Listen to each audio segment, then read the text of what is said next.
बिस्मिल्लाहिर्रहमानिर्रहीम बिस्मिल्लाहिर्रहमानिर्रहीम। अच्छा, अब मैं आपको बताती हूँ कि थाईलैंड इमिग्रेशन पे क्या हुआ। जब थाईलैंड के जब मैं बैंकॉक में जब जहाज़ से उतरी, जो बैंकॉक का एयरपोर्ट है उसका नाम है।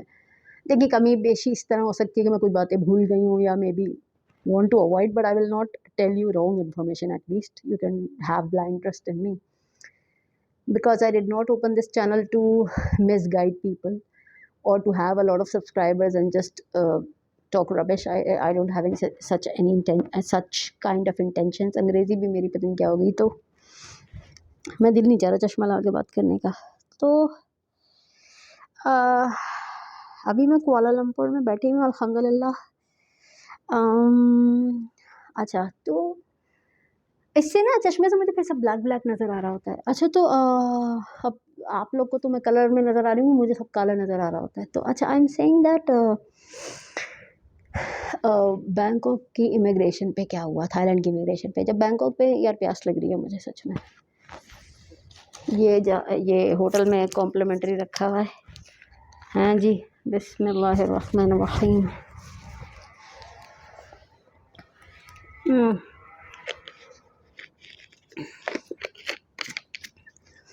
अल्हम्दुलिल्लाह।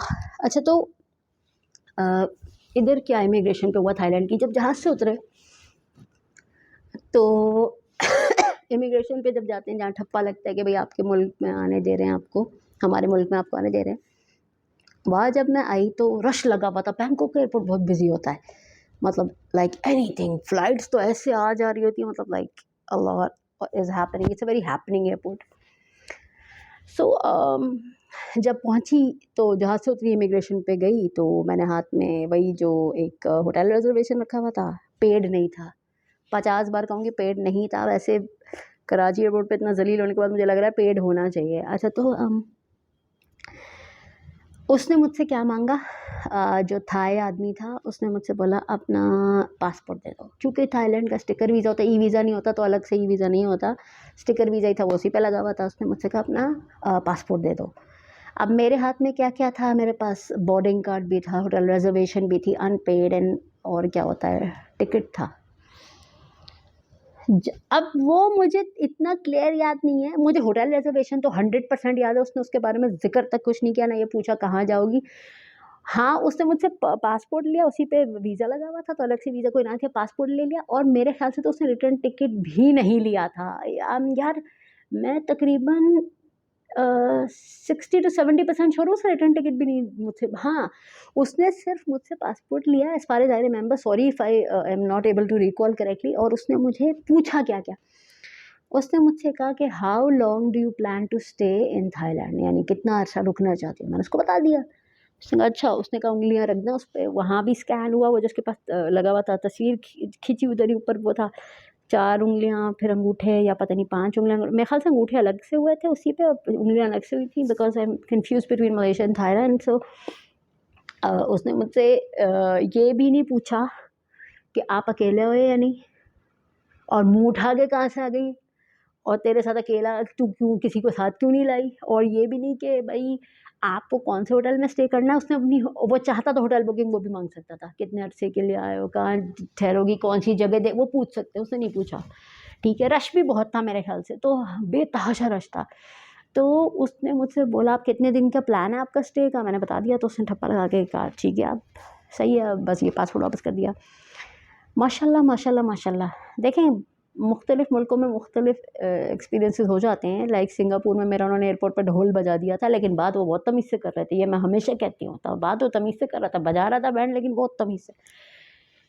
अब आप इससे अंदाज़ा लगाइए, जो मैंने आपको थाईलैंड की इमिग्रेशन का बताया, चाहता तो वो भी पूछ लेता भाई आप कहाँ, आपके साथ कौन है, या आप कहाँ जाओगी, या कहाँ। उसने नहीं, उसने, और उसका लहजा भी बड़ा नॉर्मल था। माशाल्लाह माशाल्लाह माशाल्लाह माशाल्लाह। जलील कहाँ हुई, कराची एयरपोर्ट पर। अब मैं क्या बोलूँ आपको, मैं पूरी दुनिया में ढोल मचाती फिरती हूँ, I love Pakistan, I love Pakistan, और फिर मेरे साथ जब ये हुआ है कराची में, तो मेरा तो वो, और एक बंदा जो पहले ही इतना ज़्यादा टेंस्ड है, वो उसका क्या हाल होगा। So this is what happened. They do have the right to ask a few questions, लेकिन एक होता है लहजा कैसा है आपका। कराची एयरपोर्ट पे यार वो इस पे उछल रहे कि तुम अकेले क्यों जा रही हो। अब मुझे एक बात बताओ, आप बताइए, थाईलैंड में वो नहीं पूछ सकता था कि आप अकेले क्यों आए हो? हैं? कहाँ है आपके साथ? बारात क्यों नहीं लाए या ढोल बजाते हुए बस भर के क्यों नहीं आए जैसे वो समंदर पे जा रहे हो? तो तूफ़ान में बदतमीज़ी कर सकते हैं, लेकिन माशाल्लाह से नहीं किया क्योंकि ये होती है बुनियादी एथिक्स या तमीज़ या अखलाक। देखो फ़ॉरेनर यानी मैं एक फ़ॉरेनर हुई ना यहाँ पे थाईलैंड, अभी यहाँ पे तो मैं कुआलालंपुर में हूँ, वैसे थाईलैंड में भी तो फ़ॉरेनर ही थी ना। तो जब एक फ़ॉरेनर बाहर किसी मुल्क में जाता है तो वो अपने साथ देखें, जब वो जाएगा वो किसी होटल में भी स्टे करेगा, वो शायद शॉपिंग भी करेगा और खाना भी ठूँसेगा। वो किसी हिस्टोरिकल प्लेसेस या कोई भी प्लेसेस पे भी जाएगा, वहाँ टिकट खरीदेगा, तो मतलब और वो तो इस तरह उस मुल्क का इकोनॉमी बूस्ट होती है टूरिज़्म से, रेवेन्यू जनरेट होता है, तो उनका तो काम बनता है कि वो रिस्पेक्ट करें टूरिस्ट को, जो ऑथेंटिक 2 नंबर नहीं 1 नंबर डॉक्यूमेंट्स के साथ आया है, कोई ड्रग्स कैरी नहीं कर रहा, कोई इल्लीगल चीज़ें नहीं ला रहा।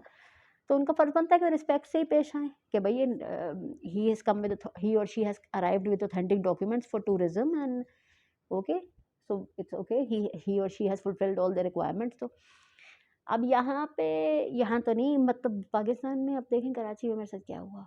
मैं मतलब रोई हूँ बाकायदा, बाद में, उसके सामने तो नहीं रोई, बाद में यार क्या आपके सामने भी वीडियो बनाते हुए रो पड़ी क्योंकि